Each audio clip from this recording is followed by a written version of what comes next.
Hélène Carrère d'Ancos est décédée samedi 5 août 2023 à l'âge de 94 ans. Première femme à la tête de l'Académie française et grande spécialiste de la Russie, l'illustre historienne était la maman de 3 enfants qui n'ont pas tous suivi ses traces. L'historienne Hélène Carrère d'Ancos, première femme à la tête de l'Académie française et grande spécialiste de la Russie, est décédée samedi 5 août 2023 à Paris à l'âge de 94 ans, ont annoncé ses enfants à la.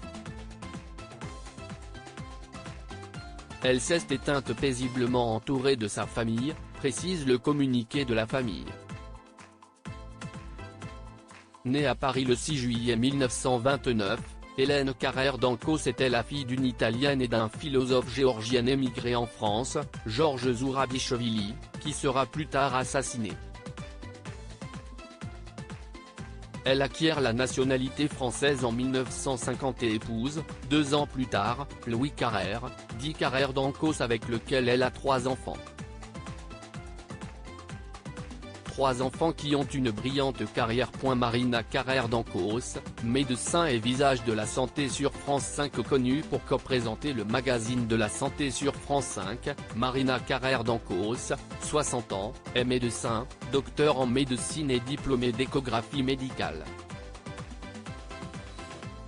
Il y a quelques mois, en novembre 2022, l'ancienne acolyte de Michel Simès s'était confiée sur la raison qui l'avait poussé à ne pas suivre les pas de son illustre maman, au centre de multiples hommages ces dernières heures.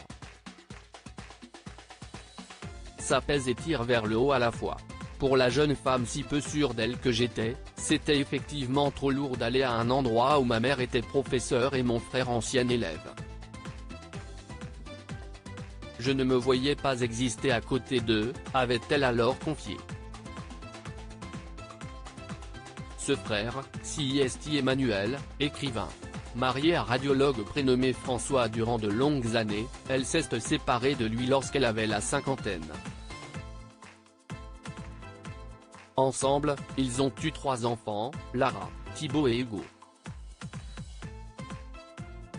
Un divorce sur lequel Marina Carrère d'Ancos était revenue lors de son entretien avec Gala.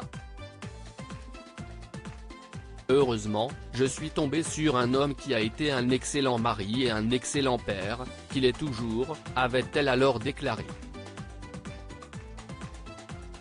Emmanuel Carrère, écrivain aux multiples prix, auteur de nombreux ouvrages dont Yoga, Limonov, pour lequel il a reçu le prix Renaudot en 2011, ou encore Royaume, Emmanuel Carrère, né en 1957, a également été membre du jury de la compétition officielle du Festival de Cannes, présidé par Tim Burton, en 2010. Dans un roman russe, publié en 2007, Emmanuel Carrère livrait de nombreuses confidences sur sa famille et témoignait pour la première de l'enfance de sa mère. Hélène Carrère d'Ancos a vécu dans la pauvreté et avait pour père Georges Zourabichvili, au sombre passé d'extrême droite. Un passé qui avait rejailli lorsqu'Hélène Carrère d'Ancos se trouvait à la tête de liste RPR aux élections européennes et qu'elle était pressentie pour être ministre des Affaires étrangères. Le journal d'extrême droite présent avait alors été fouillé dans le passé d'Hélène Carrère d'Ancos. J'ai vu ma mère pleurer comme une petite fille quand elle a eu l'article entre les mains, raconte son fils Emmanuel dans un roman russe. Nathalie Carrère, avocate. La famille d'Hélène Carrère d'Ancos se compose également de Nathalie, avocate de profession.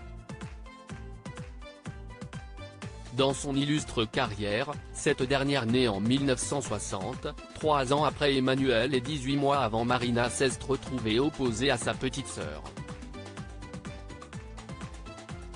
C'était à l'époque de l'affaire du Mediator et de Servier, de nouveau mis en cause dans le dossier du médicament soupçonné d'avoir causé la mort de centaines de patients. Nathalie Carrère représentait le laboratoire tandis que Marina Carrère d'Ancos soutenait les victimes dans le magazine de la santé. Sevrier perd son procès en 2021 et est condamné à 2,7 millions d'euros d'amende pour tromperie aggravée et homicide et blessures involontaires et à indemniser les victimes.